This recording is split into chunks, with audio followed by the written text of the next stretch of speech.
यस्ता व्यक्तिहरू तपाईँको नजिक छन् भने चाहिँ तपाईँको कहिले पनि प्रगति हुँदैन। नमस्ते, मेरो नाम राजुन कार्की। कस्ता व्यक्ति त एउटा चाहिँ नेगेटिभ पर्सन, अर्को चाहिँ बढी चाप्लोसी गर्ने के।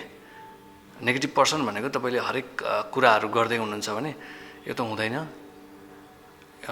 यो त असम्भव छैन, गाह्रो हुन्छ, हुँदैन यो त। हरेक सजिलो कुरालाई पनि जे कुरा पनि नेगेटिभकै जस्तै त सजिलो छ, जस्तै तपाईँको यो सानो कुरालाई पनि नेगेटिभ के, हरेक कुरामा नेगेटिभ हुँदैन कि हुँदैन। जस्तै अरूले हुँदैन कि भन्छन्, नेगेटिभ पर्सनहरू चाहिँ हुँदैन, सक्दैनस्, गाह्रो छ, सम्भवै छैन। अरू चाप्लुसे भनेको कस्तो भन्दाखेरि चाप्लुसे भनेको चाहिँ ओहो तपाईँले मात्रै हो कि यो सक्ने, कहाँबाट ल्याउनु भयो यस्तो आइडिया, ओहो यो त नेपालमै फर्स्टचोटि हो है, खतरा, तपाईँको दिमाग त खतरा हो क्या, दामी नयाँ आइडिया हो यो।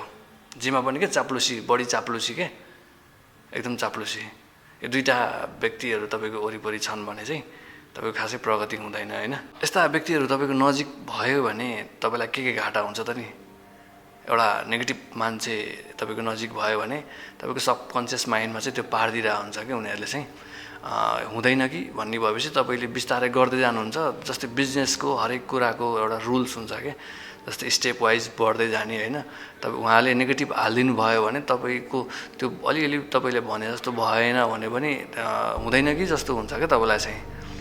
सक्दैनस् भन्नाले अब त्यो नयाँ कुराहरू ट्राई गरिराख्नु भएको छ तपाईँले, अथवा बिजनेस ट्राई गरिराख्नु भएको छ, थोरै कहिलेकाहीँ भएन भनेको जस्तो भएन भने सकिँदैन कि जस्तो हुन्छ क्या, हुँदैन, सकिँदैन, असम्भव भन्ने कुराहरू त संसारमा केही पनि छैन होइन। इम्पोसिबल भन्ने कुराहरू छैन होइन।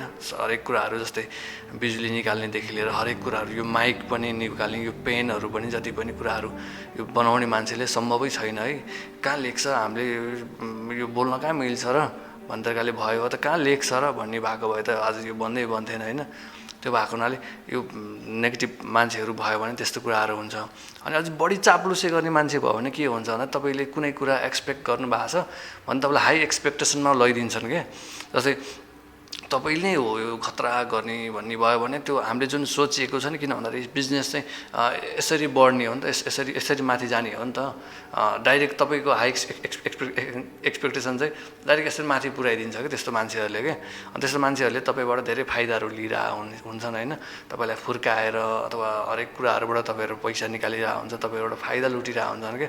त्यस्तो मान्छे नजिक भयो भने तपाईँलाई के हुन्छ भन्दाखेरि तपाईँले सानो कुराहरूबाट स्टार्ट गर्न खोज्दै हुनुहुन्छ, उनीहरूले त्यस्तो भनिदिनाले तपाईँले चाहिँ होइन सानोबाट गर्नुहुन्न ठुलोबाट गर्नुपर्छ भन्ने तरिकाले तपाईँलाई फुर्किने तपाईँको त्यो समस्याहरू हुन्छ क्या।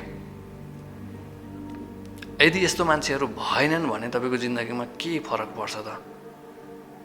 के फरक पर्छ भन्दाखेरि तपाईँले एउटा कुनै कुरा सोच्नु भएको छ, सोचेपछि त्यो कुरालाई तपाईँले 100% दिनुहुन्छ क्या।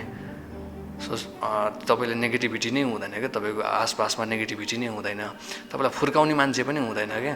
त्यो भएन तपाईँ आफ्नो काममा मात्रै फोकस गर्नुहुन्छ, काममा ट्याक्क फोकस गर्नुहुन्छ, तपाईँलाई दायाँ बायाँ त्यो डिस्ट्र्याक्ट गर्ने मान्छेहरू केही पनि हुँदैनन् क्या। त्यो भएको तपाईँ आफ्नो काममा मात्रै फोकस गर्नुहुन्छ। सल्लाह त लिइन्छ तर आफूभन्दा ठुलोसँग लिइन्छ, तर हरेकको कुराहरू सुन्ने, तर डिसिजन पावर त आफ्नो हुनु पऱ्यो नि त। त्यो भएको बिजनेस गर्दा अथवा जेसु गर्दा पनि त्योमा बुझेर गर्नुपर्छ नि त। अनि सोल्युसन के भन्दाखेरि सोल्युसन चाहिँ तपाईँले चाहेर नचाहेर त्यो मान्छेहरूबाट टाढा हुन सक्नुहुन्न क्या तपाईँहरू। किन भन्दा तपाईँको वरिपरि यस्ता मान्छेहरू आइ नै रहेको हुन्छन् क्या। तपाईँ के गर्न सक्नुहुन्छ भने त्यस्तो मान्छेहरू आयो भने हाउ टु ह्यान्डल भन्ने हुन्छ क्या। तपाईँले चिन्नु पऱ्यो क्या, तपाईँले नेगेटिभ छ भने यो मान्छेबाट म टाढा हुनुपर्छ है, अथवा बढी चाप्लुसे छ भने यो मान्छेबाट म टाढा हुनुपर्छ। तपाईँको दिमागमा त्यो यो भिडियो हेरेपछि तपाईँको दिमागमा त पर्छ नि त यस्तो मान्छेहरू आयो भने मेरो यस्तो हुँदो रहेछ भन्ने कुराले। त्यो भएर मैले यो भिडियो बनाउनुको उद्देश्य पनि त्यही नै हो होइन। अनि यस्तो मान्छेहरूबाट चाहिँ टाढा हुनुपर्छ। जस्तै मनमा चाहिँ राख्ने यो मान्छेबाट म टाढा हुनुपर्छ, बाहिर चाहिँ गर्ने होइन, तर भित्रभित्र चाहिँ उनीहरूबाट टाढा हुँदा राम्रो हुन्छ होइन। Thank you. यस च्यानललाई सब्सक्राइब गर्नु होला। मैले जानेका कुराहरू हजुरहरू सामु चाहिँ भन्ने कोसिस गर्नेछु। Thank you.